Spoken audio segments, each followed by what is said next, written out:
Salut à vous petits et gros tentacules, aujourd'hui on va parler un petit peu de Ravenloft 2, mais le vieux, à savoir le I10 pour Donjons et Dragons. Au passage, je rappelle que I10, I6, donc le Ravenloft, le château original, tout ça, celui qui a été refabriqué pour la 5E. Les deux premiers modules suppléments Ravenloft, donc le tout DD, donc le R1 et le R2, tout ça, vous le trouvez sur le site dont il ne faut pas prononcer le nom parce qu'on ne sait toujours pas si c'est légal, à savoir les membres de la commu française qui font du travail de restauration, de calibrage, tout ça, et qui mettent leur boulot gratuitement dispo en PDF sur leur site dont il ne faut pas nommer le nom. Renseigne-toi, c'est facile à trouver. Et puis voilà, donc encore une fois, grand merci à eux. L'OSE réédité, tout ça, là, il me semble que c'est encore épuisé et que ça se trouve au prix d'un rein sur le marché de l'occasion. C'est gratos chez eux. Voilà, moi je dis ça, moi je dis rien. Donc merci à eux. Donc si par exemple le i6, le Ravenloft original a très bien vieilli, il faut reconnaître que si tu as les moyens d'avoir accès à la version Malédiction de Strahd, je vais pas te dire tu prends le i6 et tu retravailles, parce qu'il y a eu déjà justement un très bon retravail qui a été fait, et qu'on a un peu la même essence, mais en version tout 5e, et surtout en beaucoup plus. Tu prends ne serait-ce que les lieux, et le nombre de pages, 40 pages pour le i6, donc le vieux, première fois que tu rencontres Strahd et qu'il faut aller lui, voilà, lui juguler sa jugulaire, par rapport à la malédiction, où tu atteins presque les 260 pages, t'as pas beaucoup de lieux dans le module d'origine, hein. T'as le château, le camp des bohémiens, un bout de forêt, le bled, le village. Ciao, je t'en ai atteint 15-16 il me semble dans la malédiction de Strahd. Donc c'est tout pareil, en plus actualisé et en surtout beaucoup plus de matériel.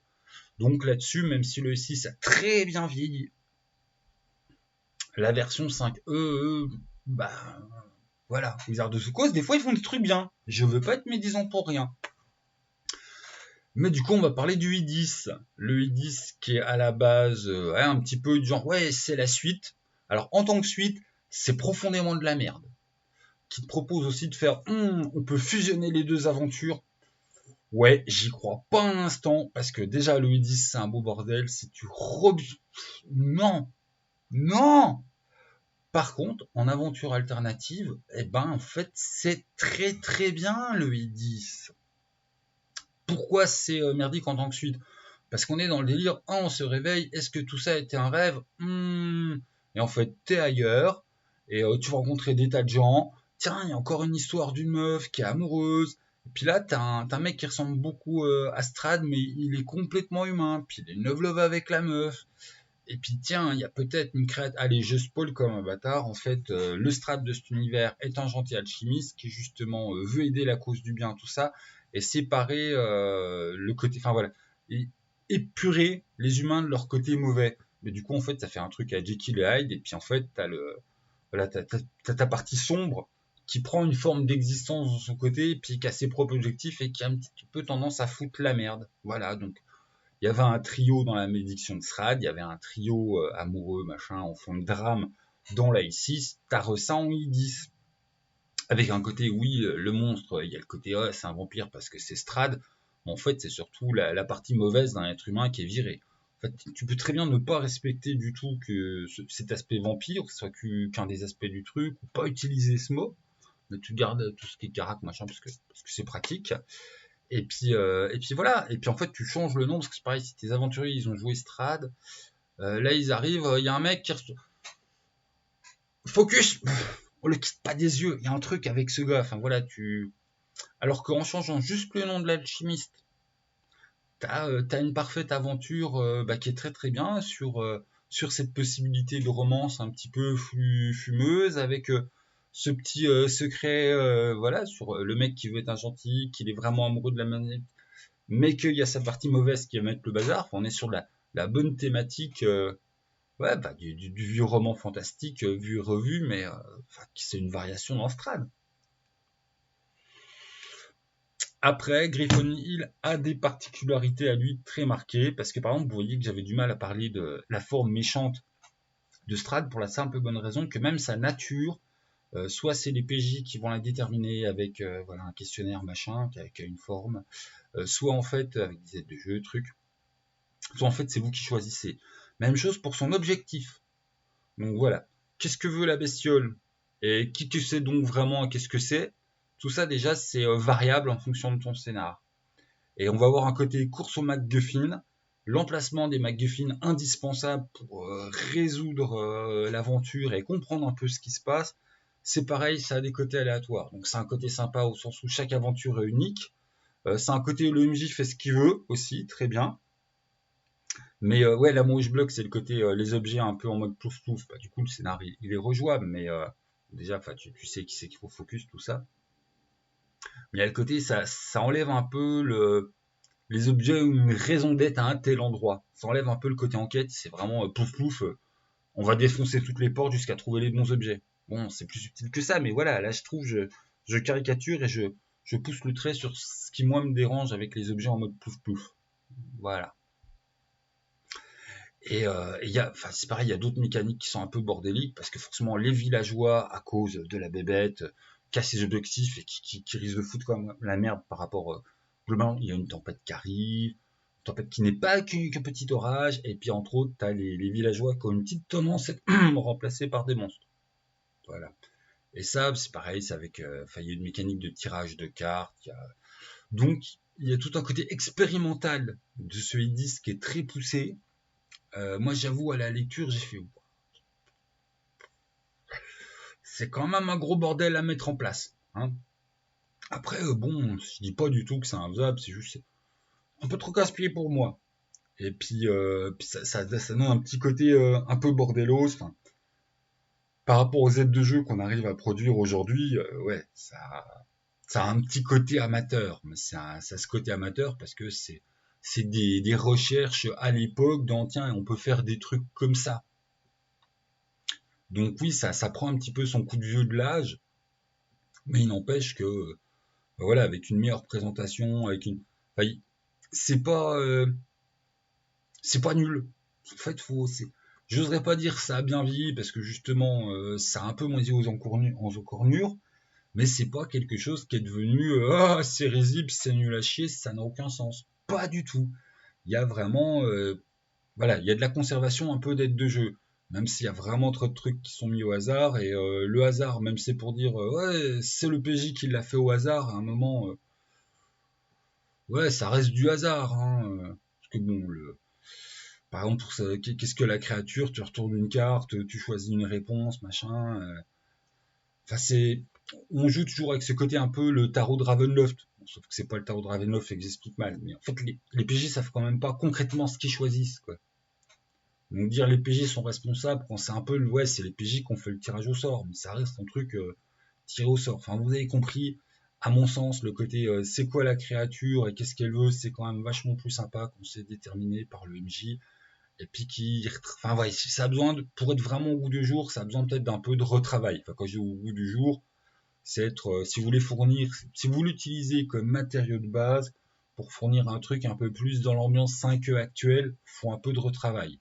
Et au-delà juste de l'aspect mécanique, faut un peu de retravail par rapport à qu'est-ce que raconte l'histoire, ne pas soumettre qu'au hasard. Par contre, si vous voulez faire une vieille expérience bien OSE, de chez à l'ancienne à la old school, et puis démerdez-vous les joueurs, il y a du hasard, ça détermine les trucs, et on fera avec, et c'est comme ça, c'est bonheur. C'est aussi un petit peu de jonglerie pour le MJ. Mais voilà. Donc, en fait, tout le mal que j'ai à dire du I10, c'est qu'il avait un petit peu cet aspect commercial. La suite de Strad, non mais foutez de ma gueule. On se réveille et tout ce que nous avons joué dans le I6, c'est-à-dire comme si tu avais joué la malédiction de Strad, c'était un rêve. Euh, vous avez trouvé que ça? Enfin, pour nous remettre un truc en plus encore avec un autre trio amoureux qu'il va falloir dépachetouiller avec des PNJ qui se ressemblent vachement, qui vont. Enfin bon voilà. L'autre option qui est proposée dans le jeu, hein, c'est de faire en fait que le strad du I6, il perce les dimensions, il se rend compte de l'existence du strad du I10 et qui, tu sais pas trop comment t'as tout à faire toi-même, il a envie qu'en fait que par sa mort, ils deviennent le strat du tu sais pas. Voilà, t'as deux trois pistes qui te sont données, mais c'est honnêtement très démerde-toi. T'as une demi-page hein, où les auteurs, donc c'est Tracy, enfin c'est des Hickman, hein, ils tripent sur leur ouais ça c'est possible, machin, et puis ça peut être vachement bien. Déjà que le I10 c'est bordélique, de se calmer. Non, en fait, le S6, il est bien comme il est bien si tu veux même, tu peux peut-être même envisager de jouer le S6 en piquant des idées de la 5E sur étoffer le truc. Il n'y a rien qui te l'interdit parce que la version 5E du S6 est très bien, on va pas se mentir. Il y a un moment, enfin ouais, je me gêne pas trop pour taper sur Wizard quand je trouve que c'est pas ouf et que les créatifs qu'ils ont, c'est un peu voilà, c'est un peu léger du foutage de gueule. Là sur le coup, il y avait du bon boulot, il y avait du bon boulot. On ne vendait pas du Raven 9, on disait ça se passe un Raven 9, mais hop, tu vas jouer voilà, tu vas jouer la confrontation avec Strad et t'avais plein de trucs en plus pour le jouer. Donc ouais, cool, cool.